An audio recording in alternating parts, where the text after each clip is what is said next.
Dear students, अभी just मैं आप लोगों को पास्ट इंडेफिनिट वॉइस के कुछ अहम और काफ़ी यूजफुल और इम्पॉर्टेंट रूल्स पढ़ाने जा रहा हूँ। रिमेंबर, पास्ट इंडेफिनिट वॉइस काफ़ी ज़्यादा कंफ्यूजिंग होता है। इसमें अभी मैं कुछ खास रूल्स आपको पढ़ाने वाला हूँ। एक मैं बेसिक स्ट्रक्चर्स बताऊंगा पास्ट इंडेफिनिट वॉइस का, उसके बाद फिर मैं आऊँगा कुछ स्पेशल रूल्स में, जैसे words followed by fixed prepositions. जैसा कि हम लोग जानते हैं कि नो पैसिव वॉइस में बाय नहीं लेता है बल्कि टू लेता है। अब नो के ग्रुप में और भी कुछ वर्ब्स आते हैं, जैसे मैरी, मैरी हमेशा टू लेता है, प्लीज़ हमेशा विथ लेता है, सेटिस्फाई हमेशा विथ लेता है, सरप्राइज हमेशा एट लेता है। और भी कई ऐसे वर्ब्स हैं जिसके बारे में हम लोग जानेंगे जो पैसिव वॉइस में बाय नहीं लेता है बल्कि अपने साथ फिक्स्ड प्रीपोजिशंस लेता है। फिर उसके बाद हम लोग पास्ट इंडेफिनिट का कुछ स्पेशल स्ट्रक्चर्स पढ़ेंगे, स्पेशल रूल्स पढ़ेंगे, जैसे the voice of who, the voice of what, the voice of हुम, ये सारे। तो इन सारी बातों को सीखना बहुत ही ज़रूरी है अगर आप अपने इंग्लिश लैंग्वेज को काफ़ी अच्छा करना चाहते हैं। तो अगर आप किसी भी कॉम्पिटिटिव एग्ज़ाम को क्रैक करना चाहते हैं तो मैं आशा करता हूं कि आप कुछ ही देर के बाद आप हमसे लाइव ज़रूर जुड़ेंगे या फिर हमारे वीडियो को आप देख कर बहुत सी चीज़ें सीखेंगे। डियर स्टूडेंट्स, मैं आपके लिए एक सजेशन देना चाहता हूं। जो भी बातें आप हमारी लाइव क्लासेस में सीखते हैं वो बहुत अच्छी बात है। कोई वीडियो के माध्यम से भी अगर आप सीखते हैं वो भी बहुत अच्छी बात है। कोई भी बातें अगर आपको नहीं समझ में आता है तो हमारा वो पर्सनल नंबर है, व्हाट्सअप नंबर, उस पर आप कॉल कर करके अपनी बातों को रख सकते हैं, अपनी प्रॉब्लम को दूर कर सकते हैं। साथ ही साथ आप मेरे को व्हाट्सअप भी कर सकते हैं। धन्यवाद। डियर स्टूडेंट्स, आज हम लोग पास्ट इंडेफिनिट वॉइस पढ़ेंगे। बहुत ही इंपॉर्टेंट सेक्शन है ये वॉइस का। सबसे पहले आप हेडिंग बना लेंगे पास्ट इंडेफिनिट वॉइस, ठीक है। जैसा कि जानते हैं प्रत्येक टेंस का अपना एक पहचान होता है, तो पास्ट इंडेफिनिट वॉइस का भी अपना एक आइडेंटिफिकेशन होता है, पहचान होता है। मेन वर्ब के साथ ये जुड़ा रहेगा या आ या फिर ई, ठीक है। जैसे बुलाया, खेला, गई, है ना। जैसे सचिन क्रिकेट खेलता था, सचिन क्रिकेट खेलता था, क्रिकेट सचिन के द्वारा खेला जाता था। क्लियर है। तो खेला मेन वर्ब है, आ अंत में आ गया और तुरंत खत्म हो रहा है किस चीज़ में, जाता था में। सचिन क्रिकेट खेलता था तो इसका पैसिव क्या होगा, क्रिकेट सचिन के द्वारा खेला जाता था। उसी प्रकार से मैंने आपको बुलाया था, मैंने आपको बुलाया था, एक्टिव, आप मेरे द्वारा बुलाए गए थे, आप मेरे द्वारा बुलाए गए थे। ये अकॉर्डिंग टू जेंडर और सब्जेक्ट, गया था, गई थी, गए थे भी हो सकता है, गया, गई, गए भी हो सकते हैं, जाता था, जाती थी, जाती थी भी हो सकते हैं। अकॉर्डिंग टू सब्जेक्ट और जेंडर ये चेंज होता रहेगा। Is that clear. दुनिया का कोई भी वैसा हिंदी वाक्य जिसके अंत में रहे या, आ या फिर ई और तुरंत वो सेंटेंस खत्म हो जाता है किस चीज़ में, जाता था में, गया में या फिर गया था में। आगे हम बतलाएंगे हिंदी कर करके। सबसे पहले हम पास्ट इंडेफिनिट वॉइस का स्ट्रक्चर्स की ओर देख लेते हैं। एज यूजुअल हम लोग पास्ट इंडेफिनिट वॉइस का शुरुआत ऑब्जेक्ट से कर रहे हैं। पास्ट इंडेफिनिट वॉइस में हम लोग हेल्पिंग वर्ब बाजवर का इस्तेमाल करेंगे। ये बाजवर किसके अनुसार आएगा, ऑब्जेक्ट के अनुसार आएगा। Is that clear.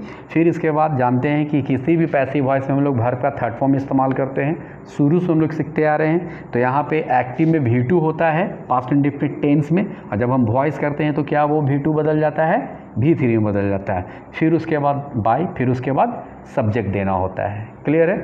तो पास्ट इंडेफिनिट वॉइस का ऑब्जेक्ट स्ट्रक्चर्स, ऑब्जेक्ट से शुरुआत करेंगे, ऑब्जेक्ट के अनुसार बाजवर देंगे, फिर V3, फिर बाय, फिर सब्जेक्ट। कुछ एग्जाम्पल्स की ओर हम लोग चलते हैं, बहुत मज़ा आएगा एग्जाम्पल में। Sachin played cricket, this is an active sentence. कह रहा है Sachin played cricket, Sachin cricket खेलता था। अब इसका पैसिव करके देखिए, ऑब्जेक्ट को आगे लेकर आए, क्रिकेट को, क्रिकेट के अनुसार बाज दिए हम, फिर V2 बदल गया किस चीज़ में, V3 में, फिर बाई हो गया और फिर सचिन सब्जेक्ट हो गया। तो Sachin played cricket, Sachin cricket खेलता था और cricket was played by Sachin, cricket Sachin के द्वारा खेला जाता था, खेला जाता था। क्लियर है। उसी प्रकार से ही रोट अ लेटर, उसने एक पत्र लिखा या फिर वह एक पत्र लिखा। है ना, या लिखता था। ही रोट अ लेटर, वह एक पत्र लिखा। तो इसका वॉइस क्या होगा, लेटर को आगे ले गए, अ लेटर के अनुसार बाज दिया मैंने, फिर इसके बाद रोट जो बदल गया किस चीज़ में, V3 में, फिर बाई, फिर subject. He wrote a letter, वह एक पत्र लिखा, और a letter was written by him, एक पत्र उसके द्वारा लिखा गया, एक पत्र उसके द्वारा लिखा गया। कुछ और एग्जांपल्स हम देखेंगे, बड़ा मज़ा आएगा इसमें। देखिए, सी कुक्ड फूड, एक्टिव, वह खाना पकाती थी, वह खाना पकाती थी। तो इसका पैसिव क्या करेंगे, फूड को आगे ले जाओ, फूड वाज कुक्ड बाय हर। हिंदी कर कर देखिए, वह खाना पकाती थी और खाना उसके द्वारा पकाया जाता था, खाना उसके द्वारा पकाया जाता था। क्लियर हो रहा है ना, क्लियर हो रहा है ना। कुछ और एग्जांपल्स देख लीजिए। India won the match, India won the match, कह रहा है कि भारत मैच जीत गया, भारत मैच जीत गया। This is an active sentence. इसका पैसिव क्या हो जाएगा, द मैच वाज वोन बाय इंडिया, मैच भारत के द्वारा जीता गया, मैच भारत के द्वारा जीता गया। क्लियर है। कुछ और एग्जांपल्स देखते हैं हम लोग। यू कॉल्ड मी, आपने मुझे बुलाया था, आपने मुझे बुलाया था, एक्टिव है ये। इसका पैसिव क्या करेंगे, मी को आगे ले जाएंगे, मी को आगे ले जाएंगे तो नॉमिनेटिव की जगह पे आई हो जाएगा, और आई के अनुसार क्या लगेगा, was called by you. Hindi कर कर देखिए इसका, यू कॉल्ड मी, आपने मुझे बुलाया था, I was called by you, मुझे आपके द्वारा बुलाया गया था। क्लियर हो रहा है। यू कॉल्ड मी, आपने मुझे बुलाया था, I was called by you, मुझे आपके द्वारा बुलाया गया था। क्लियर हो रहा है ना। डियर स्टूडेंट्स, ये एक basic structures of past indefinite voice है। अभी पास्ट इंडेफिनिट वॉइस में बहुत कुछ इंपॉर्टेंट सेक्शंस को हम लोग टच करेंगे, है ना। कुछ ऐसे पॉइंट्स हैं पास्ट इंडेफिनिट वॉइस में जो कि हम लोग को सीखना बहुत ही अनिवार्य हो जाता है। अगर उन सारी बातों को आप नहीं सीखेंगे तो आपको आने वाले दिन में तकलीफ़ हो सकती है, ठीक है ना। जैसे कि देखिए ना, अब हम लोग चल रहे हैं कि पास्ट इंडेफिनिट वॉइस में कुछ ऐसे वर्ब्स होते हैं जो अपने बाद पैसिव केस में बाय नहीं लेकर के बल्कि अपने साथ फिक्स्ड प्रीपोजिशंस लेता है, ठीक है। अपने साथ क्या लेता है, फिक्स्ड प्रीपोजिशंस लेता है। जैसे कि यहाँ पे हमने एक हेडिंग बनाया, verbs followed by fixed preposition in passive case. तो कुछ वर्ब्स है यहाँ पे हैं लिस्ट में, ये लिस्ट थोड़ा लंबा जा सकता है, आगे मैं और आपको बताऊंगा जब मैं वर्ब्स पढ़ाऊंगा तो वहाँ पे मैं बताऊंगा और डिटेल में कि और कौन से वर्ब्स कौन से प्रीपोजिशंस पैसिव केस में लेते हैं, ठीक है ना। तो जैसे कि देख रहे हैं कि मैरी जो है पैसिव वॉइस में टू लेता है, नो के साथ क्या लगता है, टू लगता है, सेटिस्फाई के साथ क्या लगता है, विथ लगता है, प्लीज के साथ क्या लगता है, विथ लगता है, सरप्राइज के साथ क्या लगता है, एट लगता है। क्लियर है। ध्यान से इसे देख लीजिए, ये सारे ऐसे वर्ब्स हैं जो अपने बाद पैसिव केस में बाय नहीं लेता है बल्कि फिक्स्ड प्रीपोजिशंस लेता है। तो इस लिस्ट को आपको मेमोराइज कर लेना है, रिमेंबर कर लेना है अच्छे तरीके से, ताकि आने वाले दिनों में किसी प्रकार का क्वेश्चन अगर इससे रिलेटेड आपको दिया जाए तो उसमें आप कंफ्यूज ना हो। फिर एक बार मैं रिपीट कर देना चाहता हूँ, पैसिव वॉइस में ये सारे वर्ब्स बाय न लेकर के फिक्स्ड प्रीपोजिशंस लेते हैं। Marry takes to, know takes to, satisfied takes with, please takes with, surprise takes at. ये वर्ब्स का लिस्ट कुछ और भी लंबा हो सकता है, वो मैं आपको आने वाले दिन में वर्ब सेक्शन में जब मैं पार्ट्स ऑफ स्पीच स्टार्ट करूँगा तो वहाँ पे मैं बतलाऊँगा। कुछ हमने यहाँ पे एग्जांपल्स दिया है। आई न्यू यू, मैं आपको जानता था, आई न्यू यू। अगर आप इसकी जानकारी नहीं रखते हैं कि नो के साथ टू लगता है तो इसे बेसिकली बच्चे बना देते हैं यू वर नोन बाय मी, जो कि गलत हो जाता है। और मैंने यहाँ पे स्पष्ट कह दिया है कि नो के साथ क्या लगता है, टू लगता है पैसिव वॉइस में। तो इसका पैसिव वॉइस क्या हो जाएगा, आई न्यू यू, मैं आपको जानता था, एक्टिव का, you were known to me, आप मेरे द्वारा जाने जाते थे। known by meaning, that will be incorrect according to grammar. No takes to in passive case, remember. उसी प्रकार से marry के साथ भी to का प्रयोग होता है passive case में. marry always takes to in passive case. एक एग्जाम्पल दिया मैंने, राम मैरिड सीता. राम मैरिड सीता, तो Sita was married to Ram. Sita was married to Ram, क्योंकि मैरी जो है पैसिव वॉइस में बाय नहीं लेता है बल्कि क्या लेता है, टू लेता है. Is that clear? तो इन सारी बातों को आप मेमोराइज कर कर रखेंगे, याद कर कर रखेंगे अच्छे से, ताकि आने वाले दिन में आपको तकलीफ ना हो. उसी प्रकार से एक और एग्जाम्पल हमने दिया है यहाँ पे, the result surprised me. The result surprised me, तो यहाँ पे क्या हो जाएगा वॉइस, मी आगे आ जाएगा. I was surprised by the result या एट द रिजल्ट, तो ऑब्वियसली एट द रिजल्ट, क्योंकि सरप्राइज्ड जो है पैसिव वॉइस में क्या लेता है, एट लेता है, ना कि बाय लेता है. तो इस लिस्ट को आप याद रखेंगे. इट्स वेरी इंपॉर्टेंट, और इससे रिलेटेड एग्जाम में बहुत अधिक क्वेश्चंस आते हैं. Is that clear? Dear students, अभी हम पास्ट इंडेफिनिट के कुछ स्पेशल रूल्स को सीखेंगे, जैसे कि द वॉइस ऑफ हु. अगर हु से रिलेटेड एक्टिव सेंटेंस आते हैं तो उसका पैसिव हम लोग कैसे बनाएंगे. तो सबसे पहले हम हु से रिलेटेड एक्टिव सेंटेंस का स्ट्रक्चर देख लेते हैं. इसमें रहेगा हु, फिर उसके बाद V2, फिर ऑब्जेक्ट, है ना. तो इसका वॉइस बनाने के लिए हम लोग क्या करते हैं, हु को कन्वर्ट कर देते हैं बाय हुम में, ऑब्जेक्ट के अनुसार बाजवर देंगे, और फिर V3, और eight last question mark. Remember, कोई भी इंट्रोगेटिव सेंटेंस इंट्रोगेटिव साइन में इंड होना चाहिए, और साइन ऑफ इंट्रोगेशन अंत में आना चाहिए, और चाहे वो WH सेंटेंस हो या फिर इंट्रोगेटिव सेंटेंस हो. तो हु वाले सेंटेंस को क्या बोलते हैं, WH सेंटेंस कहते हैं. WH सेंटेंस भी एक प्रकार का इंट्रोगेटिव सेंटेंस है, and interrogative sentence ends in interrogative sign. Is that clear? तो अगर आप इंट्रोगेटिव साइन नहीं देंगे तो आपका सेंटेंस गलत माना जाएगा. Who plus V2 plus object active sentence. Clear है? Who plus V2 plus object active sentence है. इसका पैसिव हु को कन्वर्ट करेंगे बाय हुम में, फिर बाजवर अकॉर्डिंग टू ऑब्जेक्ट, फिर ऑब्जेक्ट, और जैसा कि जानते हैं कि कोई भी पैसिव वॉइस होता है तो उसमें क्या हो जाता है, वो V3 में कन्वर्ट हो जाता है. क्लियर है? तो हु वाले को हम लोग दो तरीके से बनाते आ रहे हैं, शुरू से हम लोग पढ़ रहे हैं. तो यहाँ पे भी दो तरीके से बनाएंगे, एक बाय हुम करके और एक हु कर करके. हु प्लस बाजवर plus object plus V3 plus bye.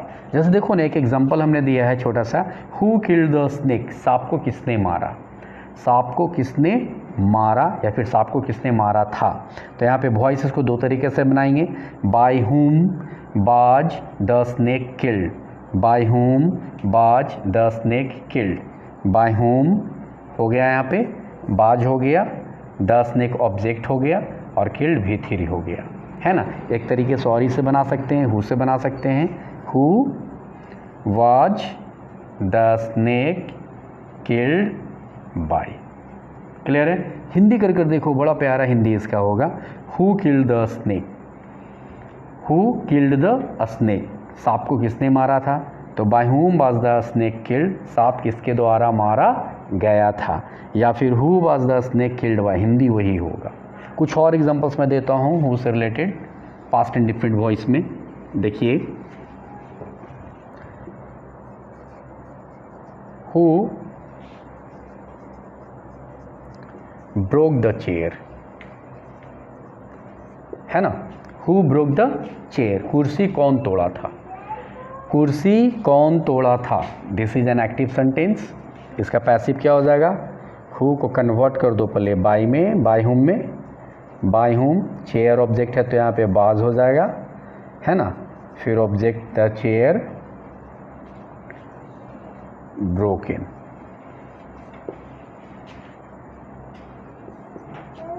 Who broke the chair, कुर्सी कौन तोड़ा था. By whom was the chair broken, कुर्सी किसके द्वारा तोड़ा गया था. तो हु वाले को एक तरीके से और बनाते हैं ना, तो हु वाले को एक हु ही रख कर बनाते हैं. तो who was the chair broken by, बन जाएगा हु का. तो हु ब्रोक द चेयर, कुर्सी कौन तोड़ा था, and by whom was the chair broken, कुर्सी किसके द्वारा तोड़ा गया था, या फिर who was the chair broken by. Clear है? तो दिस इज़ वेरी सिंपल. सिर्फ ये स्ट्रक्चर्स याद रखना है, एक्टिव का स्ट्रक्चर है और ये दोनों क्या है, पैसिव का स्ट्रक्चर्स है। अगर आप पैसिव का स्ट्रक्चर्स याद रखते हैं तो आपको ज़रा सा भी तकलीफ़ नहीं होगी।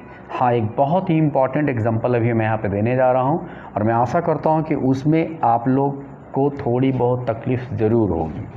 अगर आपने ध्यान से वॉइस नहीं पढ़ा है तो अगर आपने ध्यान से वॉइस को पढ़ा है तो आपको ज़रा सा भी तकलीफ़ नहीं होगा। जैसे एक मैं क्वेश्चन दे रहा हूँ यहाँ पे, हु न्यू यू, आपको कौन जानता था, एक्टिव, इसका पैसिव बनाइए, है ना। जैसा कि जानते हैं कि सभी जगह हु का बाय हुम होता है, लेकिन यहाँ पे नो है, इसलिए नो की वजह से यहाँ पे बाय नहीं बल्कि यहाँ पे आपको क्या देना होगा, टू देना होगा, क्योंकि know takes to in passive case. हम प्रेजेंट इंडेफिनिट वॉइस में भी पढ़ा चुके हैं कि नो के साथ टू का प्रयोग होता है, और अभी जस्ट इसके पहले हम बताए हैं कि नो के साथ टू का प्रयोग होता है पैसिव वॉइस में। तो यहाँ पे बाय हुम नहीं होगा क्योंकि नो है, नो के साथ पैसिव वॉइस में टू का प्रयोग होता है, बाय का नहीं, इसलिए to whom were you known. आप मुझे बतलाओ कि यहाँ पे वर क्यों लगा, क्योंकि यहाँ पे ऑब्जेक्ट यू था इसलिए वर लगा। यहाँ पे टू क्यों लगा, क्योंकि न्यू है ना, new takes to in passive case, इसे याद रखना है। इसे एक तरीके से और बना सकते हैं, हु वाले को दो तरीके से बनाते हैं ना, तो कैसे बनाएंगे, हु वर यू नोन, बोलो टू की बाय, ऑब्वियसली टू, क्लियर है। नो के साथ क्या लगेगा पैसिव वॉइस में, टू लगेगा, बाय कभी नहीं। Is that clear. तो मेरे को आशा है कि आप द वॉइस ऑफ हु वाले का पैसिव वॉइस बना सकते हैं, खास करके पास्ट इंडेफिनिट वॉइस से related. Dear students, the voice of whom को हम लोग सीखेंगे। अगर हुम से रिलेटेड पास्ट इंडेफिनिट वॉइस में एक्टिव सेंटेंस में अगर हुम रहे तो हम उसका पैसिव वॉइस कैसे बनाएंगे। तो सबसे पहले हम देखेंगे हुम का एक्टिव। आपका स्ट्रक्चर जो है एक्टिव में इस प्रकार से रहेगा, whom did subject V1 object at last question mark. तो कुछ भी नहीं करना है, हुम को कन्वर्ट कर देते हैं हम लोग हु में, ठीक है। एक्टिव में अगर हुम है तो हम लोग पैसिव में क्या करेंगे, हु कन्वर्ट करेंगे, उसके बाद बाज, सभी के साथ यहाँ पे बाज ही आएगा, ध्यान देना, ठीक है। फिर V1 V2 जो भी रहता है वो कन्वर्ट हो जाता है किस में, V3 में, फिर उसके बाद बाय, फिर उसके बाद सब्जेक्ट। देखिए ना, बहुत सिंपल है। Whom did you call, आपने किसे बुलाया था, Whom did you call, आपने किसे बुलाया था। तो इसका पैसिव क्या करेंगे, हु ले लिए, हुम कन्वर्ट हो गया किस में, हु में, उसके बाद बाज हो गया, है ना। फिर V3 called, who was called by you. Hindi कीजिए, बड़ा प्यारा है। Whom did you call, आपने किसे बुलाया था, and who was called by you, आपके द्वारा कौन बुलाया गया था। क्लियर है, any confusion. One more example, whom did she teach, वह किसे पढ़ाती थी, वह किसे पढ़ाती थी, whom did she teach। तो इसका वॉइस क्या करेंगे, whom को कन्वर्ट करेंगे किस चीज़ में, who में, फिर उसके बाद बाज और टीच बदल जाएगा, V3 taught by her। Hindi कर देखिए, whom did she teach, वो किसे पढ़ाती थी, and who was taught by her, वो उसके द्वारा कौन पढ़ाया जाता था। क्लियर है। तो मेरे ख्याल से whom अगर एक्टिव सेंटेंस में रहेंगे पास्ट इंडेफिनिट में तो आप उसका पैसिव कर सकते हैं इस स्ट्रक्चर के माध्यम से। हु लिखना है, whom को कन्वर्ट कर देना है हु में, फिर उसके बाद डिड बदल जाएंगे बाद में, V1 बदल जाएंगे V3 में, फिर बाय, फिर subject, at last question mark. Thank you dear students. अभी हम यहाँ पे सीखेंगे the voice of what. Active में व्हाट होगा शुरू में, फिर उसके बाद डीड, फिर सब्जेक्ट, फिर V1, फिर ऑब्जेक्ट, ये एक्टिव है ये, ठीक है। तो अगर व्हाट वाला एक्टिव होगा पास्ट इंडेफिनिट में तो उसका पैसिव क्या करना है, व्हाट ले लेंगे, व्हाट को व्हाट ही रहने देना है, डीड कन्वर्ट हो जाएगा बाद में, V1 कन्वर्ट हो जाएगा V3 में, ठीक है ना, फिर उसके बाद बाय, फिर उसके बाद सब्जेक्ट। एक छोटा सा एग्जांपल देखेंगे, what did you play, what did you play, तुम क्या खेलते थे, तुम क्या खेलते थे। तो इसका वॉइस क्या हो जाएगा, what was played by you, तुम्हारे द्वारा क्या खेला जाता था, तुम्हारे द्वारा क्या खेला जाता था। देखिए एक्टिव का स्ट्रक्चर मिल रहा है ना, व्हाट है शुरू में, फिर डीड है, फिर सब्जेक्ट है, फिर V1 है ना। तो इसका वॉइस क्या करेंगे, व्हाट को व्हाट ही रहने देंगे, फिर वाज सभी के साथ लगेगा, फिर कोई भी भर V3 में बदल जाएगा तो प्ले बदल जाएगा प्लेड में, फिर बाय, फिर यू। क्लियर है। व्हाट डिड यू प्ले, तुम क्या खेलते थे, what was played by you, तुम्हारे द्वारा क्या खेला जाता था, है ना। एक और एग्जांपल यहाँ पे है, what did he buy, what did he buy, वह क्या खरीदा, वह क्या खरीदा। तो इसका वॉइस क्या बनेगा, what was bought by him, उसके द्वारा क्या खरीदा गया, उसके द्वारा क्या खरीदा गया। This is very simple. Have some more examples, कुछ और एग्जांपल्स की ओर चलते हैं हम लोग व्हाट से रिलेटेड। जैसे what did Ram speak, Ram क्या बोला था या राम ने क्या बोला था। तो इसका वॉइस क्या होगा, what was spoken by Ram. Hindi कीजिए, बड़ा प्यारा हिंदी होगा इसका। What did Ram speak, Ram ने क्या बोला था, और what was spoken by Ram, Ram के द्वारा क्या बोला गया था। This is very simple, very simple. तो पास्ट इंडेफिनिट में मैंने आपको 3 बातें बताया है, कुछ इंपॉर्टेंट बातें बताया है, the voice of who, the voice of हुम, द वॉइस ऑफ व्हाट, और साथ ही साथ words followed by fixed prepositions भी बताया, जैसे कि नो के साथ टू लगता है, मैरी के साथ टू लगता है, प्लीज के साथ बीथ लगता है, सरप्राइज के साथ एट लगता है, सेटिस्फाई के साथ बीथ लगता है ना। तो इन सारी छोटी छोटी इन्फॉर्मेशंस को याद करते चलें, पढ़ते चलें, सीखते चलें। आने वाले दिन में जब आप कॉम्पिटिटिव एग्जाम में बैठेंगे तो इन्हीं छोटी छोटी बातों से रिलेटेड आपके एग्जाम में क्वेश्चंस होंगे। अगर इन्फॉर्मेशंस आप सीख चुके हैं, अच्छे तरीके से मेमोराइज कर चुके हैं, तो आने वाले दिन में आपको ज़रा सा भी तकलीफ नहीं होगी। Thank you.